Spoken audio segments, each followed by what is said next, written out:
Alors, on va commencer par any et no. Parce que cela, mais j'ai, allez, une fois sur 50, vous arrivez à l'utiliser. Parce qu'en fait, je crois qu'on vous a jamais expliqué comment les utiliser. Et ils sont pas hyper simples d'utilisation. Enfin, il faut qu'on comprenne. Une fois qu'on a compris, ça va. Alors, any, on commence par celui-ci parce qu'on va commencer par le plus difficile. Et puis après, quand on expliquera no, normalement, le plus difficile sera plus clair. OK? Alors, any, il veut dire deux choses. Et en fait, ça va dépendre de si vous êtes dans une phrase affirmative ou une phrase négative. Si vous êtes dans une phrase affirmative, il veut dire n'importe. I would do anything for you. Je ferais n'importe quoi pour toi. C'est l'exemple que je vous donne en dessous avec anything. You could do anything with your talent. Tu pourrais faire n'importe quoi avec ton talent. Et c'est pas un truc négatif. Hein. Ah non, mais il a fait n'importe quoi. Ça, c'est un peu très français d'utiliser cette expression de manière négative. C'est neutre, c'est-à-dire tu peux faire tout et n'importe quoi. Tu as un tel talent que tu peux faire n'importe quoi, tout ce que tu veux. C'est n'importe dans le sens tout, ok? Si vous êtes ça c'est dans une phrase affirmative.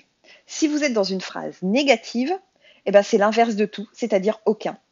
Donc en fait, any veut dire tout, n'importe. Et c'est comme si vous le mettez dans une phrase négative, vous allez nier tout, donc vous allez avoir aucun. Donc quand vous dites I didn't find any butter in the fridge, je n'ai trouvé aucun beurre dans le frigo. Je n'ai pas trouvé de beurre dans le frigo. C'est aussi comme ça qu'on traduirait. Je n'ai pas trouvé de beurre dans le frigo. Ok?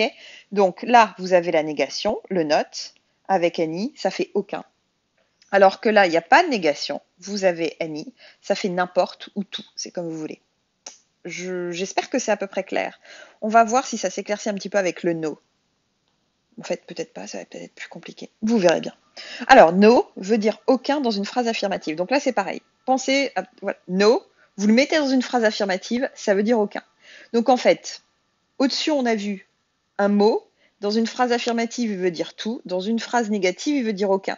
Donc no et any peuvent vouloir dire la même chose. Si lui, il est dans une... Si on a not any, si on a une phrase négative avec any, et si on a no tout court, les deux choses veulent dire aucun. Je vous donne un exemple. I have no idea what I'm doing. Je n'ai aucune idée de ce que je suis en train de faire. Je ne sais pas du tout ce que je suis en train de faire. Eh bien, ça veut dire que si vous voulez dire aucun, vous avez deux mots possibles. Soit vous utilisez any dans une phrase négative, soit vous utilisez no dans une phrase affirmative.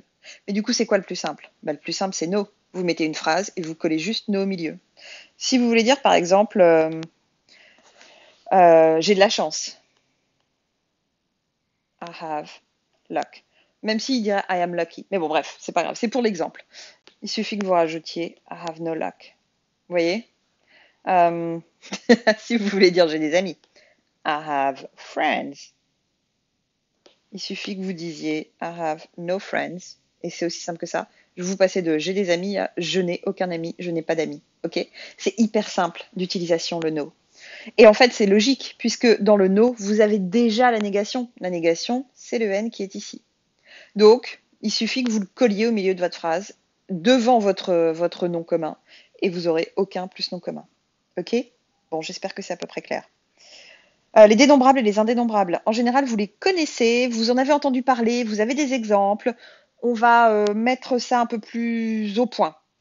Les Anglais font quelque chose que nous, on fait un petit peu. Il y a des mots qu'on peut compter, des mots qu'on ne peut pas compter. Si par exemple vous voulez dire j'aimerais du fromage, c'est pas la même chose que j'aimerais un fromage, surtout quand il s'agit d'une meule de brie. Donc on a ça, nous on appelle ça le partitif du, de la, c'est une partie du fromage qu'on veut. J'avais une prof de linguistique à la fac qui nous faisait beaucoup rire, qui nous disait c'est la différence entre il y a des meufs et il y a de la meuf à une soirée. Donc, dénombrables, vous pouvez les compter. Friends, books, ideas, ce sont des amis, des livres et des idées. Et vous remarquez qu'entre parenthèses, j'ai mis un S parce qu'en fait, à partir du moment où votre nom, il est dénombrable, vous pouvez le mettre au pluriel. Alors que les indénombrables ne se mettent pas au pluriel. Et on va voir ça tout de suite parce que finalement, c'est eux qui nous posent problème. Alors, on ne peut pas les compter. Sand, c'est du sable. On ne dit pas un sable, deux sables. De l'eau, pareil, on dit de l'eau, du sable. Ça, c'est des partitifs. Donc, l'eau, on ne dit pas une eau et demie, c'est pas possible. Fruits, étonnamment, fruits. Alors, fruit, news, information, des fruits, des infos, ou une info. une information, tout ça ne se compte pas en anglais. Ça veut dire que vous n'aurez pas de S à la fin. Si vous trouvez un S à fruit, c'est un truc ultra technique que les scientifiques vont utiliser, mais vous, dans la vie de tous les jours, il n'y en a pas. Je vais vous expliquer du coup comment ils font pour les compter quand ils veulent les compter. News, si vous dites this is good news, ça veut dire ah mais quelle bonne nouvelle au singulier. This is good news. Ah mais quelle bonne nouvelle. Et parce qu'on ne peut pas les compter, tous ces noms-là n'auront jamais un article indéfini devant, un ou une. On peut pas dire un, eux, ils vont pas dire une information. Ils vont dire ce que je vous ai mis après. Ils vont dire a piece of fruit, a piece of news, etc. Ils vont dire un morceau d'information. Il y a d'autres mots que piece, mais c'est celui qu'on retrouve le plus souvent, c'est pour ça que je vous le mets. What, vous allez pouvoir dire what great piece of news. Quel formidable morceau de nouvelles. Quelle super info, quelle super nouvelle. C'est ça qu'on va dire. Quelle super nouvelle. Et si vous voulez compter le nombre de fruits que vous mangez par jour, 5 pieces of fruit. Vous voyez, le S ne se met pas à la fin de fruit. On utilise un outil, on utilise piece, morceau, pièce, enfin, 5 fois, on va manger 5 fois des fruits. OK? Donc, quand c'est un dénombrable, on n'a pas E devant. On va rien avoir devant. Fruit. Vous pouvez avoir some. Vous avez le droit d'utiliser some. I want some fruit. Je veux des fruits du. Si vous voyez, nous en français, on dirait des fruits. On mettrait ça au pluriel. C'est bizarre. Hein. Ou un fruit. En fait, on peut dire les deux. Je veux un fruit ou je veux des fruits. Mais pour eux, les fruits, c'est comme les cheveux. Vous avez appris normalement. Nous, on dit les cheveux. Eux, ils disent en gros la chevelure. Donc pour eux, c'est quelque chose. On le voit pas de la même manière. Il y a plein de choses comme ça. Les Anglais ne le voient pas comme nous. Ben, les indénombrables, c'est pareil. Il y en a quelques-uns, ça nous paraît étrange. Mais water et sand, ben, pensez à ça, ça va peut-être vous aider, parce que ça, c'est plus proche de ce qu'on a. Du coup, pour compter l'eau, ben, on va utiliser des verres, on va utiliser des litres, des centilitres, des tasses. Pour le sable, on va parler d'une poignée de sable, etc., etc. Mais jamais on va avoir un sable et demi, c'est pas possible. Donc, quand vous avez quelque chose qui est indénombrable, on n'a pas besoin d'article indéfini devant. Ok? Vous pouvez utiliser l'article défini, c'est pas un problème, mais pas d'article indéfini. Et si vous voulez les compter, eh ben, il faut rajouter, souvent ça va être a piece que vous allez rajouter, et du coup 2 pieces, 3 pieces, c'est vous qui voyez. Mais en vrai, la plupart du temps, vous ne le comptez pas, comme ça c'est plus simple. Ça nous emmène à ça, parce que les indénombrables finalement, c'est surtout intéressant. Ce problème du dénombrable indénombrable, vous le trouvez quand vous voulez poser la question du combien et quand vous voulez dire beaucoup.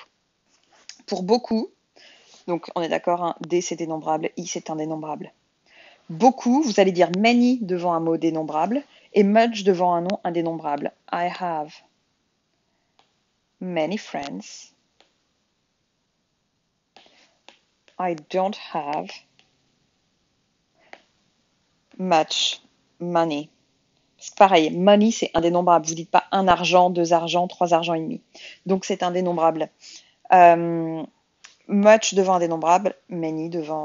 Et si vous êtes dans le doute, pour beaucoup, vous avez aussi le droit d'utiliser lot of qui marche avec tout. Bon, vous pouvez faire ça, comme ça vous êtes sûr que ça marche. Pour le combien, vous connaissez le combien parce que souvent on vous apprend à demander combien ça coûte. Et dans ce cas-là, on va utiliser how much. Parce que how much, pareil, c'est de l'argent. Combien d'argent ça coûte? Donc, ici, si je vous dis how much money do you need, combien d'argent as-tu besoin? I don't need much, only 20 bucks. Box, c'est une manière de dire, c'est un synonyme de dollars. Si vous regardez la série Friends, ils l'utilisent tout le temps. Et puis au-dessus, avec many, donc avant un dénombrable, how many followers have you got? Combien est-ce que tu as de followers? On peut les compter, d'ailleurs on les compte. I don't have many, je n'en ai pas beaucoup. Only a dozen c'est une douzaine. Seulement une douzaine. Ok? Normalement, ça vous l'avez déjà vu. Donc normalement c'est de la révision. Si vous ne l'avez pas déjà vu, eh ben, vous faites, comme je vous ai dit tout à l'heure, quand vous rencontrez ces mots-là, essayez de voir pourquoi ils sont là. Essayez de comprendre, ok, donc ça, many, il va être avant un indénombrable, c'est quel mot, etc. Et c'est en faisant ça que vous allez les enregistrer et surtout en les réutilisant. Donc dès que vous avez l'occasion de le faire dans une production écrite ou orale, essayez d'utiliser ces mots-là. Ok? Bon, ben, j'espère que c'est à peu près clair. Ah bah, sinon, j'ai envie de vous dire, bah, réécoutez, hein, et puis lisez la leçon aussi à l'écrit. Faites-vous des notes vous-même, hein, quand vous regardez la vidéo. Prenez des notes à côté, et puis n'hésitez pas à me poser des questions si vous en avez. Eh bien, j'espère que c'est clair pour vous.